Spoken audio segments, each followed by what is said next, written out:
하나님 말씀은 구약성경 민수기 19장 14절에서 19절까지입니다. 우리 같이 한 목소리로 함께 읽겠습니다. 장막에서 사람이 죽을 때의 법은 이러하니 누구든지 그 장막에 들어가는 자와 그 장막에 있는 자가 이레 동안 부정할 것이며 뚜껑을 열어놓고 덮지 아니한 그릇은 모두 부정하니라. 누구든지 들에서 칼에 죽은 자나 시체나 사람의 뼈나 무덤을 만졌으면 이레 동안 부정하리니 그 부정한 자를 위하여 죄를 깨끗하게 하려고 불사른 재를 가져다가 흐르는 물과 함께 그릇에 담고 정결한 자가 우슬초를 가져다가 그 물을 찍어 그 장막과 그 모든 기구와 거기 있는 사람들에게 뿌리고 또 뼈나 죽임을 당한 자나 시체나 무덤을 만진 자에게 뿌리되 그 정결한 자가 셋째 날과 일곱째 날에 그 부정한 자에게 뿌려서 일곱째 날에 그를 정결하게 할 것이며 그는 자기 옷을 빨고 물로 몸을 씻을 것이라. 저녁이면 정결하리라. 아멘. 또 다른 부정의 사례들을 기록하고 있습니다. 장막에서 사람이 죽을 때의 법이 이러하니 사람이 죽는다고 하는 이 죽음이라고 하는 것이 그 장소, 그 처소를 부정하게 된다, 이렇게 이야기를 합니다. 사람이 그 장막에서 죽게 되면 그 장막이 한정하고 있는 그 공간이 이제 부정하게 된다. 그래서 그 장소에, 그 장막에 드나들기만 해도 부정하게 된다는 겁니다. 심지어 또 이제 그릇의 경우에는 뚜껑이 없는 것은 이렇게 뚜껑이 이렇게 덮여 있지 않으면, 그러니까 완전히 그 공간 안에서 밀폐된 상태로 있지 않으면, 그러니까 그냥 이렇게 공기에 노출이 되기만 해도 부정하다는 겁니다. 그러니까 우리들이 여기서 단순한 정결의 법, 부정에 관한 법으로만 우리가 이제 볼 것이 아니라 실제로 이 장소에 대하여 성경에서 구별하고 있는 그 사상을 우리가 알 수 있는데, 모든 장소에 실제로 이제 우리가 천사에 대해서 예전에 이제 살펴봤습니다만, 눈에 보이는 가시적인 세계와 눈에 보이지 않는 비가시적인 세계가 함께 맞물려서 돌아갑니다.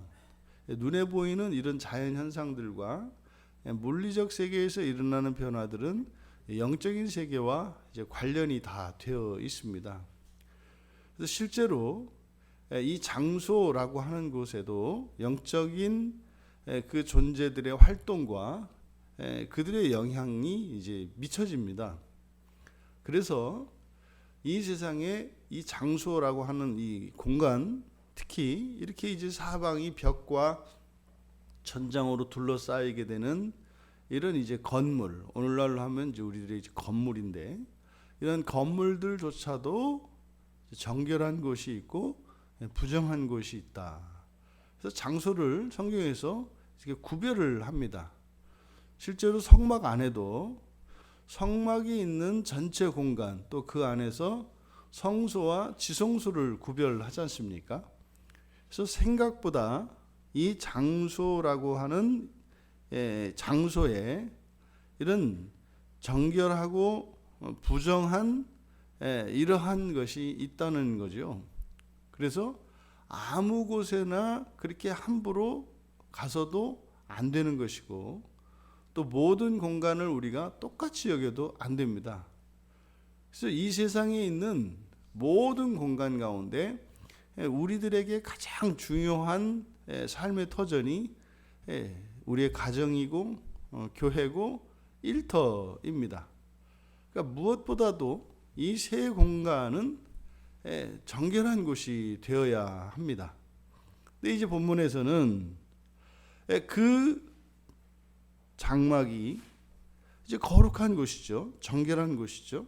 근데 그곳에 사람이 죽게 되면 그 공간이 부정하게 된다. 이렇게 이야기를 합니다.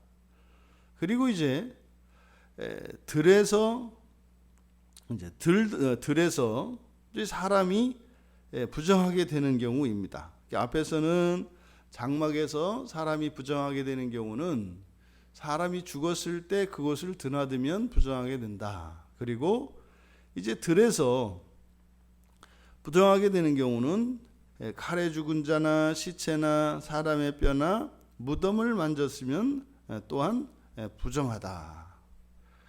우리들이 앞에서도 살펴보았습니다만 이 성경에서 이 죽음을 얼마나 이렇게 부정적으로 생각하는가 하는 것을 우리가 알 수 있습니다. 여기에서 우리들은 부활을 보죠. 구약에서는 상상도 할 수 없는 이야기입니다만 우리들은 여기에서 이제 부활을 봅니다. 육체적인 죽음 이후에 다시 되살아난 일이 있을 것이고, 사실은 그 죽음으로 우리의 부정, 우리의 죄와 허물로 인한 우리 인간이 가지고 있는 한계와 취약성들을 보게 됩니다. 그런데 지금 여기서 이렇게 부정한 경우에 정결의 율례를 통해서 부정을 씻어내고 정결하게 합니다. 이제 하는 방식은 마찬가지죠. 이 재를 가져다가 물에 그걸 섞어서 그 물을 가지고 정결하게 하는 잿물을 가지고 부정한 사람, 부정한 기구, 그 공간 안에 있는 모든 것들에 뿌려서 정결하게 합니다.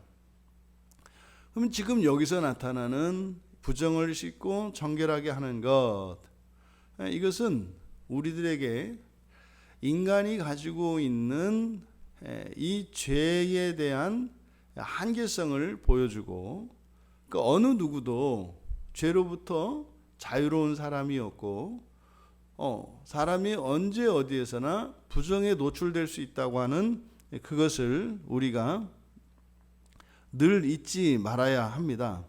그런데 중요한 것은 이러한 부정한 상태에서 우리들이 정결을 회복할 수 있다는 사실이죠. 이 세상을 살아가는 동안 우리가 정결하다라고 하는 개념은 부정하지 않다라는 것이 아니라 정결의 물로, 정결의 잿물로 우리를 씻어서 깨끗하게 되는 것을 의미합니다. 그러니까 우리들이 죄를 짓지 않는 것을 정결하다고 할 것이 아니라, 죄를 지었다 할지라도 정결하게 하는 정결의 잿물을 통해서 우리를 깨끗하게 하는 것, 이것이 보다 더 적극적인 정결의 개념이라는 거예요. 사실상 구약의 이러한 부정의 율례들을 통해서 이러한 경우에는 그것이 죄가 되고 그것이 허물이고, 그래서 그런 것들은 다 부정하게 된다. 그래서 앞에서 우리가 레위기에서 제사법에 대해서 이제 살펴보았습니다만, 이런 제사를 통해서도 우리가 우리의 죄를 속죄함으로써 정결을 회복합니다. 그런데 일상생활에서 이런 종교적인 허물들, 이게 이제 부정인데, 그럼 이 부정한 것도 바로 정결의 잿물을 통해서 우리가 부정을 씻고 정결을 회복합니다. 이것이 우리에게, 그러니까 지상을 살아가는 우리에게 바로 정결이라고 하는 사실입니다. 그러니까 여기서 잿물로 씻어내는 것은 오늘날 우리들에게 회개의 일이지 않습니까? 그러니까 우리가 정결하다라고 하는 것은 회개를 하고 있다는 것이죠. 우리가 부정하다라고 하는 것은 그 시체가 사람이 죽은 공간에 드나들었느냐 드나들지 않았느냐, 이것이 정결하냐 정결하지 않냐를 결정하는 것이 아니라, 바로 이런 정결의 율례의 율례를 따르고 있느냐 그렇지 않으냐가 관건이라는 겁니다. 우리가 이 세상 사는 동안은 죄로부터 자유로울 수 없습니다. 그게 지금 셋째 날에 씻어내는 거라 그랬잖아요. 부정했을 때 이 셋째 날에 씻어내는 이것은 우리가 이 죄로부터 벗어날 수 없다는 사실, 우리가 부정하다라고 하는 사실을 자각하게 합니다. 근데 이것은 단순히 그때뿐만 아니라 언제나 우리는 이 부정의 위험에 노출되어 있다고 하는 사실이죠. 그래서 이 부정의 문제, 죄의 문제에 있어서는 늘 민감해야 합니다. 근데 그것보다 더욱 민감해야 하는 것은 그러한 부정이 우리에게 전가되었을 때 그것을 즉각적으로 씻어내는 이런 정결의 율례를 따르는 것이 더 우리들에게 중요시 여겨져야 합니다. 죄를 짓지 말아야죠. 하지만 죄를 지었을 때 즉시 회개하고 그 회개함으로써 죄를 짓기 이전보다 더 나은 사람으로 변화되어지는 것이죠. 그러니까 이런 또 다른 부정의 사례들을 통해서 우리들은 절망을 보고 낙심하게 되는 것이 아니라 이러한 부정의 사례들은 결과적으로는 우리를 더욱 온전케 하고 하나님의 형상을 회복하게 하시는 하나님의 은혜의 일을 보아야 한다는 겁니다. 우리 자신의 약점이나 이런 죄를 보았을 때 우리들은 절망하게 됩니다. 근데 그런 우리에게 하나님께서 이루시는 그 구원의 일을 볼 때 우리는 하나님을 찬양하게 되죠. 그래서 우리의 연약함이 하나님의 크심을 경험할 수 있는, 하나님께 감사할 수 있는 이유가 된다는 사실입니다. 그래서 이 모순적인 이런 딜레마가 있어요. 우리가 만약에 이렇게 죄를 한 번도 범하지 않는다, 예를 들어서 그랬을 경우에 우리가 하나님께 대하여 느끼는 감사와 또한 하나님께 드리는 이 찬양보다 오히려 우리가 죄 가운데 하나님의 하나님께 더 큰 감사와 찬양을 드린다는 사실이에요. 사실은 죄를 짓지 말아야 합니다만, 근데 죄를 지음으로써 하나님께 더 큰 감사와 찬양이 일어나게 돼요. 그럼 우리는 하나님을 사랑하고 하나님의 사랑을 받으니까 죄를 짓지 말아야 되는데, 죄를 짓지 않을 때보다 죄를 지을 때 더 하나님의 사랑을 느낀다고요. 왜요? 이 죄라고 하는 이것 자체는 부정적인 것입니다만 죄를 통하여 은혜를 더하시는 하나님의 그 사랑과 권능 때문에 그렇습니다. 그래서 우리가 이 죄를 자랑할 수는 없습니다만 우리의 모든 부정을 씻어주시는 하나님의 그 사랑과 은혜가 더 크게 나타나기 때문에 오히려 하나님을 더욱더 사랑하게 되는 것이죠. 여러분, 셋째 날만 이렇게 물을 씻는 것이 아니라 그래서 일곱째 날에 씻음으로써 우리가 어떠한 죄를 범할지라도 어떠한 부정에 노출되어 있을지라도 용서받지 못할 죄는 없다. 씻지 못할 부정도 없다. 또 반대로 지금 성경에서는 뭐 이렇게 하면 부정하고 저렇게 하면 부정하고 이렇게 하고 부정합니다만 사실은 그 부정이 어디에 있습니까? 그것은 이미 우리의 내면 안에 있죠. 우리 내면 안에 있는 무한한 그 죄가 일상에 이러저러한 하나님께서 정하신 이러한 일들을 통해서 하나씩 발견되는 것 뿐이죠. 사실은 성경에서 규정하고 있는 이 부정한 경우들, 이것은 어떠한 일들에 대한 것이기보다는 사실은 우리 안에 있는 이 가득 찬 이 죄를 하나씩 하나님께서 우리들로 하여금 자각하게 하셔서 이 죄의 문제에 대하여 쉬지 않고 고치시는 그 하나님의 구원의 경륜을 깨닫게 하시고자 하는 것입니다. 여기서 물론 우리가 살펴본 것처럼 이런 장소도 부정할 수 있다. 그래서 우리가 사는 이런 공간을 정결하게 유지해야 된다. 이게 너무 중요하죠. 하지만 그것보다 더욱 중요한 것은 우리의 내면 안에는 죄로 가득 차 있다는 사실입니다. 우리가 그 사람이 죽은 집에 드나들지 않는다 그래서 그렇다면 우리가 정결한 게 아니다. 정결한 것은 사실은 이 정결의 잿물로 우리를 씻을 때 정결하게 되는 것이다. 그러니까 어떤 면에서 보면은 그 시체가 죽은 그 집에 들어가지 않은 사람보다 들어가서 부정하게 되고 나와서 씻은 사람이 더 정결하게 된다는 사실입니다. 결단코 죄를 자랑할 수는 없습니다만 바로 우리가 이 회개의 과정을 통하지 않고서는 온전한 정결을 회복할 수 없다는 사실입니다. 그래서 이 죄의 딜레마이죠. 우리가 죄를 미워합니다. 그런데 또 우리가 죄를 그냥 마냥 미워할 수만은 없습니다. 왜요?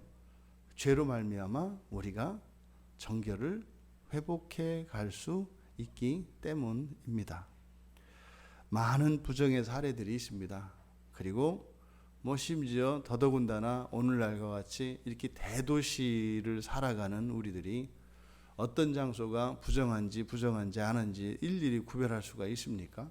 얼마나 큰 부정에 노출되어 있습니까? 그래서 중요한 것은요, 우리가 신앙 안에서 하나님의 은혜 안에서 날마다 우리를 씻어내는 일입니다. 여기에서는 이렇게 정결의 잿물을 가지고 씻어냈습니다만 우리가 아침과 저녁으로 기도하고 하루의 시작을 하나님께 기도함으로 또 하루를 하나님께 기도함으로 마무리하는 것은 무엇이겠습니까? 바로 우리의 정결의 회복을 위한 것입니다. 하나님, 오늘 하루 내가 밟는 땅, 내가 가는 모든 곳을 나로 인하여 정결하게 하옵소서.